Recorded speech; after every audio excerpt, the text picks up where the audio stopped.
大家好我是米奇昨天呢，我上了一个视频是介绍我的海边小屋然后我又讲了一下它的建筑特点，以及呢选择海边度假屋可以考虑的几个要点。那么我收到了不少网友的一些意见和建议主要是关于就是说是怎样打理度假屋，因为既然是度假屋，就不可能每天都去。那么怎么打理呢？还有呢，一个呢就是说怎么样做短租？因为既然自己不去，那么空着也有点可惜。那么有一段时间呢，可能会租出去也会有一些收入。那么这个视频呢，我就来讲一讲这些内容。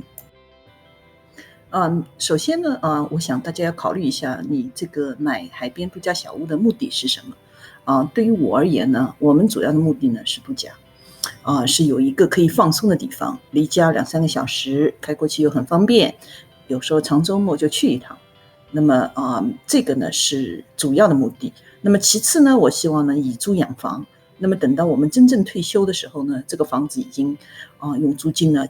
付清了。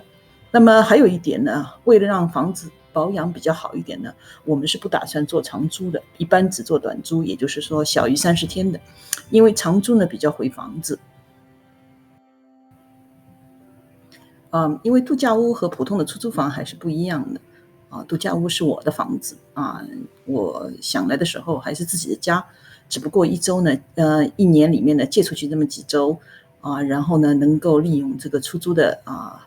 钱能够打平，就是说我的那些费用mortgage 利息等等是这个目的。而且呢，我觉得人生的过程中既要努力也要享受。短租呢，这几个公司大家还是比较熟的吧，就是一个是 Airbnb 一个是 Vrbo， 一个是 TripAdvisor。那么他们的那个网站呢你如果是注册一下还是很容易的大同小异，大部分呢就是收一个 commission fee Vrbo 它有一个每年有一个费用，而且它现在好像也变得比较厉害，所以呢就是说有些那个 commission 的方式，上次我接到过电话，我觉得有点不可思议，就是要 take 很大一部分，那么我当然不会同意了。我的目的呢是要让它租出去的次数少但是呢我又要达到至少 break even 这么一个目标。那么在过去的5年当中呢，我想我基本上是达到了，有时候还好一点。那么是怎么样做的呢？是这样，第一呢，我是 differentiate， 就是自己的这个出租在市场上的那个 position， 对不对就是说跟大家都不一样。那么像我这样的比较 modern 的 house 呢，在这个 town 呢还是很少的很多都是传统的低矮的房子。我们这个房子呢是相对比较宽大，跟别人都不同。比如说像水泥地面，很多人就非常的喜欢，因为我们那里好像几乎没有房子是水泥地面的。还有呢，就是说是别人呢都是一周从星期天租到星期六，那么我呢即使在 hot season 呢，我也不这么租，我时间比较 flexible， 当然也有 restriction， 但是我会比较 flexible， 5天off season 的时候，有的时候比较差一点的 season 3天也是可以的，那么比较灵活。另外呢，就是我采取一个价格高，用高价格来筛选客人，一般愿意接受高价格的客人都不太挑剔而且教养比较好还有呢，我从不讨价还价，除了我发现他们是军人的话，我们会主动给10%的 discount 以外，和住超过1个星期的，我们会有一定的 discount， 其他人讨价还价的一律不要还有一点，我就是会看客人的情况，如果是有10个人说是要来开 party 的直接告诉他们不要来我们 house rule 是不许开 party， 这样就会吓退一些人，防止房子被 destroy。然后我提供的是一个完全就是自助的一种方式我的车库里放满了各种水上玩具，包括有 kayak 自行车沙滩椅、沙滩巾，几乎包罗万象，所以他们什么都不用提就可以来了这点呢非常的方便客人他们也很高兴。都说海边的房子呢是腐蚀性比较大，那么有很多朋友问我是不是这样呢？那你可以看一下这个照片，是我们家的空调的室外机，5年了我不知道是 Carry 的那个牌子特别好，质量好呢，还是确实受到的影响小，它就是没有什么锈迹，基本上一直正常工作。这个门锁也是用了5年了，确实有些锈迹但是也没有坏好像还行。天花板呢，我的屋顶呢是 metal roof 至今我没有，至少我肉眼看过去，爬在梯子上稍微看一看，好像没有什么问题。这是边门，那么这个呢，好像你看颜色有一些淡我觉得这个可能是因为这个腐蚀的关系。不过5年了，说句老实话也该漆了，今年没有来得及，因为疫情的关系明年会漆一下。这个是室外的灯也工作正常，上面好像有点锈但是问题不大。为了降低那个支出成本降低这个 PM service 的需要呢，我大量使用高度的自动化。比如说门锁，我用的这个叫 Resort Lock，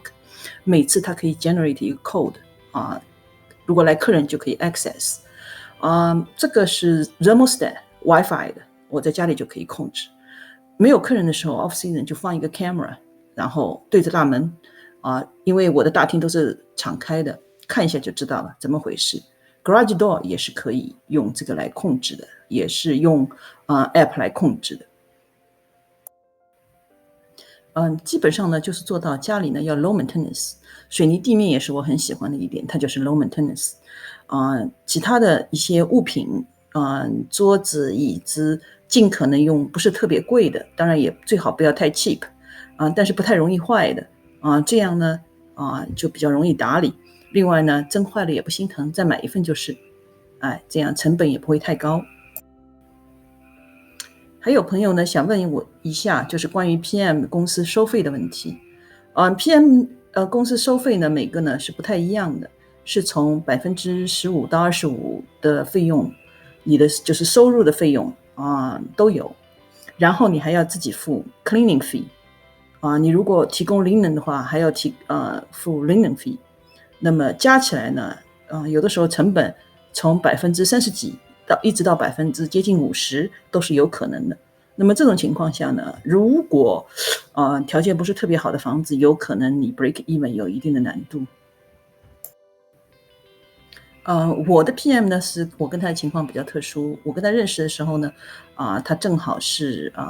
开始了他的在岛上的生活，那么准备开始做 cleaning 有一个小小的 crew。那么我跟他的关系呢是我们是按次收费的，所以呢是根据次数来。因为我是高度自动化的一个房子，所以呢他其实除了 check in 和 check out 没有太多的事情要做，所以收费呢每次收费呢是比较合理的，基本上就是买他的时间然后那个booking 呢是我自己打理的因为我次数很少，一年一般出去也就大概租出去不到10次吧反正 break even 就行了，因为我也收得贵嘛，所以基本上 break even 是没有问题的。当然也有年景好的时候，比如前年那个暴风雨大飓风特大而且是接连2次，所以岛上的大部分的房子大概有超过一半的房子都受到严重的灾害结果附近的城市也是。然后呢有一个restaurant 的那个连锁店有3个经理来救助这边的公司的帮忙，但是没有地方住，然后 HR 就给我打电话非要住我这里。我一般是不让人住的，但是